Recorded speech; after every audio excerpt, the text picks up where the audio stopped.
Hey, Steelers fans, let's dive right into the whirlwind that has been the 2025 season so far. We've seen moments of brilliance, moments of head-scratching confusion, and moments where you just sit back and wonder what exactly is going on in the coaching booth. Pat Freiermuth has been one of the more fascinating stories on this team, and if you've been paying attention, you know exactly what I'm talking about. Coming into this season, the expectation was high for him. After all, he's consistently shown that he can be a reliable target, a playmaker in the red zone, and someone who can move the chains when it matters most.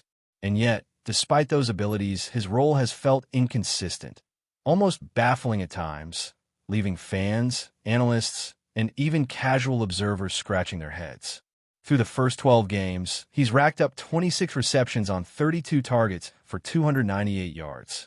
Not a career-defining performance. But when you consider that he's second on the team in catches and yards among all receivers, it's clear he's been a steady contributor.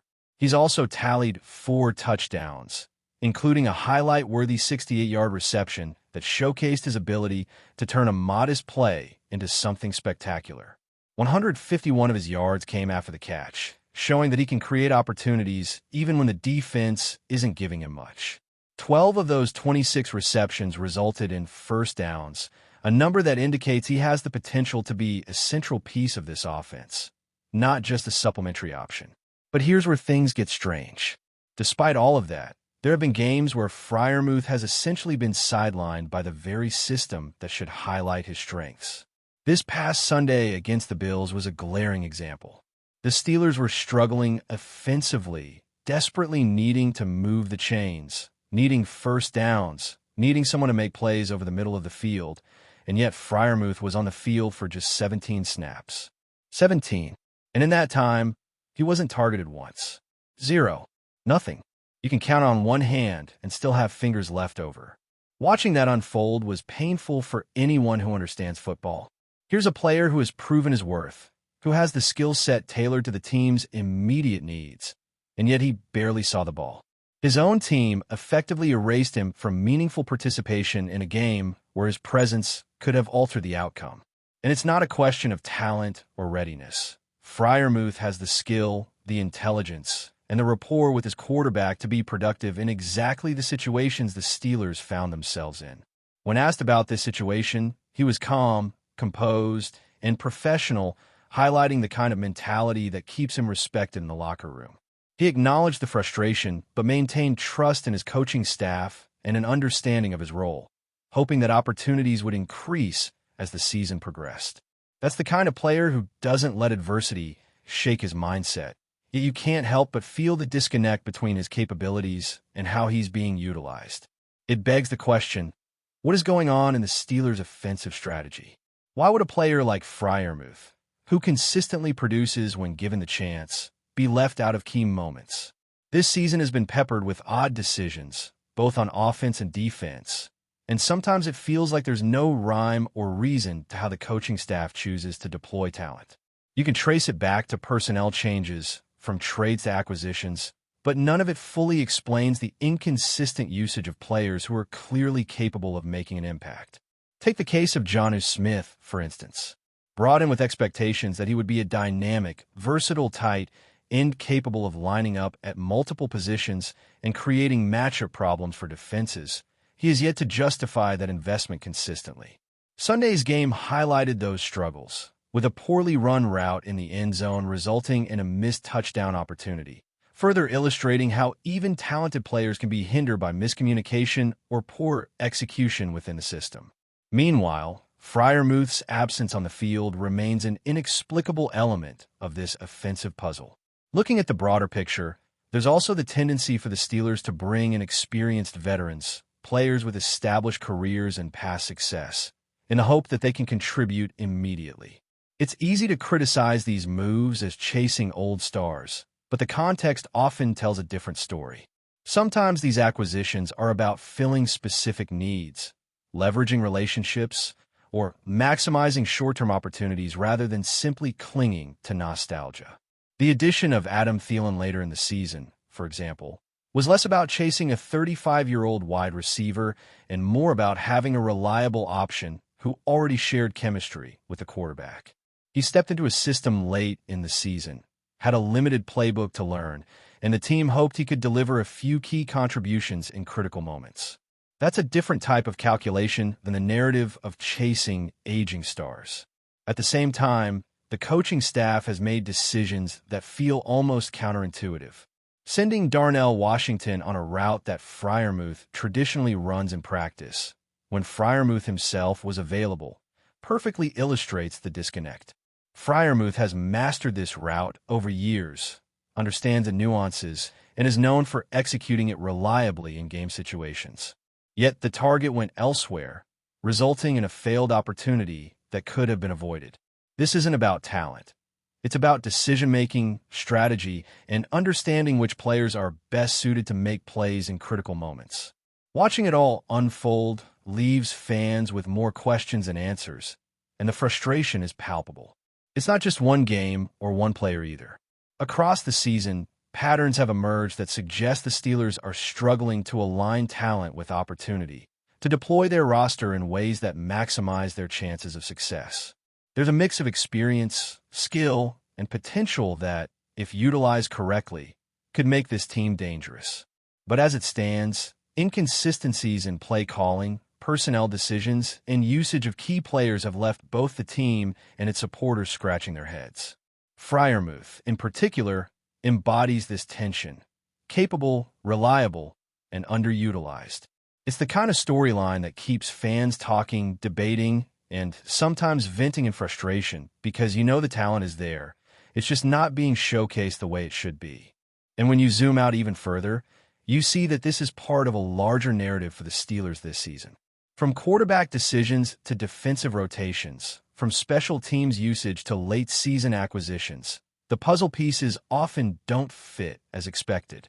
There's the interplay of coaching philosophy, player relationships, and situational strategy, and sometimes those variables collide in ways that leave the most promising contributors, like Freiermuth, sidelined at key moments.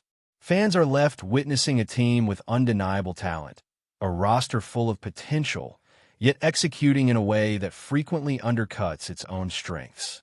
As the season has unfolded, the spotlight on the Steelers' roster management and in-game decisions has only intensified. Fans and analysts alike have been dissecting every snap, every route, and every personnel choice, trying to understand why the pieces on this team's puzzle sometimes feel misaligned. One of the most glaring themes has been the tight end situation, with Pat Freiermuth standing out as a player whose talent seems almost wasted at times. Watching him on the field is a reminder of what this offense could look like if the team prioritized consistency and opportunity over unpredictability and experimentation. He is the kind of player who can create mismatches, find soft spots in zone coverage, and turn a short reception into a game-changing game. Yet, too often, he's been relegated to the sidelines or overlooked for targets that don't play to his strengths. The juxtaposition of Freiermuth's skill and his usage is stark. In games where he has been deployed effectively, he has made critical plays, moved the chains, and contributed to scoring drives. But in others, he has been largely absent, and the results are immediately noticeable. The offense struggles to sustain drives, fails to capitalize on favorable matchups, and leaves points on the field that could have made a difference in close contests. This inconsistency is not a reflection of the player, but of the system and the coaching philosophy that seems to vacillate from week to week. Fans see the tape, notice the routes he runs so effectively in practice, and then watch as those opportunities are handed to someone else, sometimes with predictable, underwhelming results. It is a narrative that frustrates and fascinates because the solution is so clearly within reach. Looking beyond the tight ends, there are broader implications for the Steelers' approach to talent acquisition. The team has brought in veteran players under varying circumstances, and while some critics have painted these moves as chasing past glory, a closer look suggests a more strategic intent. Adam Thielen's addition is a prime example. He is an experienced receiver with a deep understanding of route concepts and timing, and he already had a working rapport with the quarterback. His presence is meant to supplement the offense, provide a reliable option in the short passing game, and bring a measure of stability to a roster that has otherwise struggled with continuity. The move is less about nostalgia and more about efficiency, finding a player who can contribute immediately without requiring extensive time to adapt. That said, integrating a late-season acquisition is never straightforward. Learning the playbook, adjusting to coaching schemes, and developing chemistry with teammates are challenges that can limit production in the short term, even for a player of Thielen's caliber. Meanwhile, the offense's handling of other key players has added to the narrative of confusion. Jonnu Smith, who came in with expectations of versatility and big play potential, has faced his own struggles in fitting into the system. Routes that should be natural, based on his prior experience and skill set, have gone awry at times, highlighting the difficulty of adapting to a new playbook and timing in a mid-season context. When these missteps occur in critical situations, they are magnified, reinforcing the perception that the Steelers' utilization of talent is uneven. Yet, when you watch the tape closely, you can see the underlying strategy. The team is attempting to maximize the strengths of multiple players, find matchup advantages, and create flexibility, but the execution often falls short of the concept. The balance between strategy and performance is delicate, and this season has exposed the limits of that balance. On the defensive side, there have also been puzzling choices that mirror the offensive inconsistencies. Personnel rotations, coverage schemes, and in-game adjustments sometimes leave fans questioning whether the coaching staff is truly maximizing the team's potential. The presence of veteran defenders, their placement on the field, and their specific responsibilities have all played a role in moments where the defense either succeeds spectacularly or fails in uncharacteristic ways. The interplay between coaching philosophy, individual player strengths, and situational decision-making is complex, and it is evident that small misalignments can have outsized consequences in the outcomes of games. Special teams, too, have contributed to the storyline of unpredictability. From kick returns to field goal situations, the choices made at these moments reflect the broader philosophy of the team, trying to leverage every player's strengths while managing risk. Some decisions, like who handles the return duties or how blocking schemes are executed, may seem minor in isolation but compound over the course of a season to impact field position, scoring opportunities, and momentum. It is a testament to the multifaceted nature of football and the challenges faced by a team trying to optimize performance across three interconnected phases of the game. Amidst all of this, fan reactions have been vocal, and rightfully so. Supporters notice when a talented player is underutilized, when a route goes to the wrong receiver, or when a veteran acquisition does not immediately produce. They debate, speculate, and analyze every decision, try to reconcile the on-field results with the perceived potential of the roster. Pat Freiermuth, in particular, has become a focal point of this discussion because his situation exemplifies the gap between ability and opportunity. When he is involved, the offense is more dynamic, the passing game more effective, and the team's chances of sustaining drives increase dramatically. Yet the inconsistency in his deployment makes it difficult to predict how the offense will perform from week to week. But before we dive in, don't forget to subscribe to Steelers Nation Central and hit the like button on this video. Your support helps us keep bringing you the latest updates on the Pittsburgh Steelers. And don't forget to share your thoughts on the news in the comments below. Philadelphia has been buzzing with whispers from the Steelers training camp, where an unexpected shakeup has reportedly left players and staff in sheer disbelief. Sources close to the team claim that the Steelers have brought in a wave of new reinforcements, catching even the most seasoned members of the roster off guard. The news first started circulating after practice when several unfamiliar faces appeared on the field, moving with an intensity and confidence that immediately turned heads.